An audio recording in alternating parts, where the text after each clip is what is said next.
Ratusan petugas penyelenggara Haji Indonesia atau PPIH Daerah Kerja Bandara sudah melakukan gladi, posko, dan siap menyambut kedatangan jemaah Haji Indonesia yang akan tiba pada Jumat 2 Mei 2025. Sedikitnya ada 6.761 jemaah haji termasuk pembimbing kloter yang akan tiba pada hari pertama kedatangan jemaah Jumat 2 Mei 2025.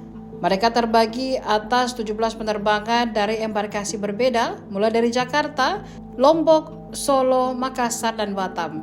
Kepala Daerah Kerja atau Daker Bandara Abdul Basir memastikan petugas penyelenggara ibadah haji atau PPIH Arab Saudi Daker Bandara telah siap menyambut kedatangan jemaah haji Indonesia.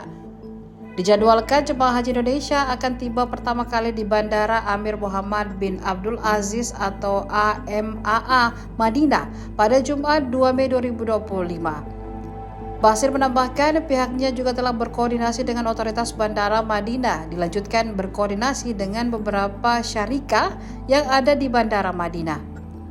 Basir mengungkapkan Daker Bandara telah menyiapkan beberapa petugas yang datang dari Indonesia maupun tenaga pendukung yang direkrut di Arab Saudi.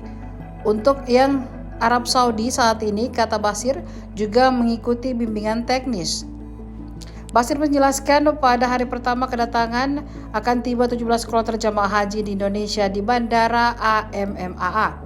3 kloter direncanakan akan tiba pagi hari waktu Madinah. Basir juga menyoroti layanan fast track yang akan diberikan khusus bagi jemaah dari 3 embarkasi, yakni Surabaya, Solo, dan Jakarta. Untuk embarkasi Jakarta, layanan dibagi menjadi 2 kode, yaitu JKG dan JKS. Layanan lainnya disediakan di Terminal Internasional, Terminal Haji, dan area layanan Zero. Sebelumnya, Menteri Agama Nasaruddin Umar berpesan agar hari pertama kedatangan jemaah haji dilayani secara maksimal dan tidak ada kesalahan atau zero mistake. Menteri Nasaruddin juga memberikan kesan yang sangat baik kepada jemaah haji kloter pertama karena sangat menentukan citra petugas haji pada hari-hari berikutnya. Begini, untuk pertemuan dengan syarikah hari ini kita fokuskan pada kegiatan penerimaan jamaah kloter pertama besok pagi. Kebetulan besok pagi ada beberapa kedatangan jamaah di awal, 3 kedatangan yang pagi itu kita menentukan yang paling memungkinkan untuk penerimaan kedatangan seremonial dengan Pak Dubes atau Pak Konsul Jenderal nanti di mana.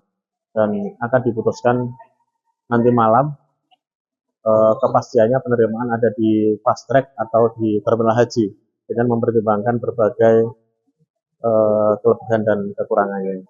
Lalu berikutnya tadi yang tidak kalah penting juga kami berdiskusi dengan salah satu syarikah untuk memitigasi persoalan-persoalan yang biasanya muncul pada saat layanan kedatangan jamaah di bandara.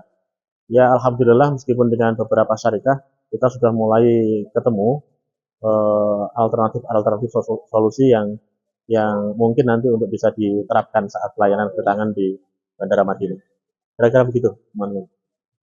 Download Tribun X sekarang, menghadirkan lokal menjadi Indonesia.